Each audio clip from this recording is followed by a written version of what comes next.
Integrated 3, 9-24, it says solve each equation below. So on these ones, you want to look and see if you can change the bases. Like I know that I can write 64 as 2 to the 6th because 2 times 2 is 4 times 2 is 8 times 2 is 16 times 2 is 32 times 2 is 64. So you want to rewrite them so that they're both the same base. And then once you have them like this, you have an equal sign, and you have the bases are equal. Everything's equal except for the exponents. So you can just take the exponents over here on some scratch paper and set them equal to each other and solve for x. So x equals 7 is for letter A.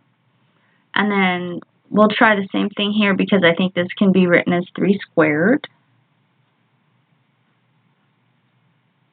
And this can be written as 3 cubed. Okay, so 2 times 3 is 6. So 3 to the 6th equals 3 times 2, 6x, 3 like this. And so now I have it just like on the one above where they're both in the same base.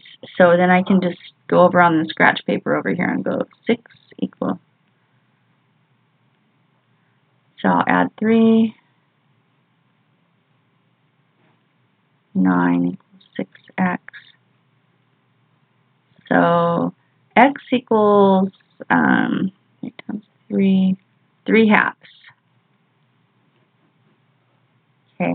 Now this one, I would just take that. You can either raise both sides to the 1/6 power, or you can just take the 1/6 root of both sides. I'm going to look at my calculator and see which one looks easiest to find.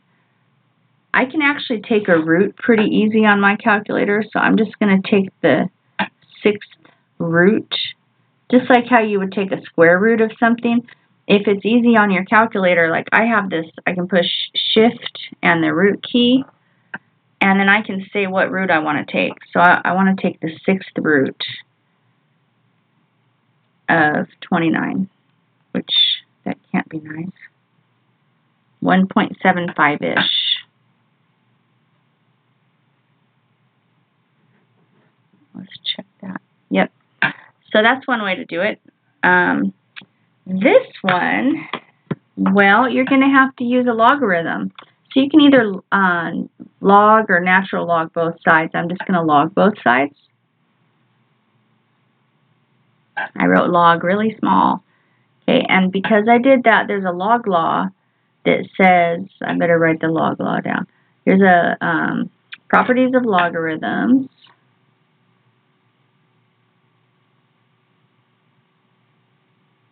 You can rewrite this as y times log base b of x.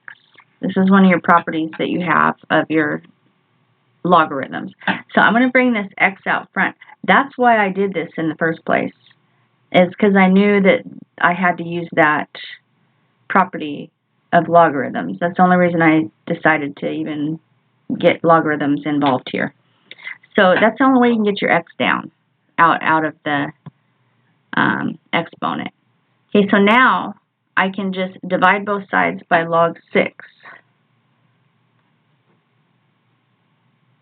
And then I can either just leave my answer like log 29 over log 6, or I can, well, it looks like your book wants a decimal. So I'm just going to put that in my calculator.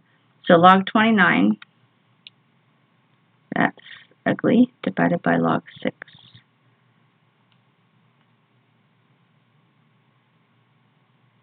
And I got 1.87. Well, your book says 1.87. I got 1.879, which would be 1.88, but I'm just going to round them however your book did. There we go.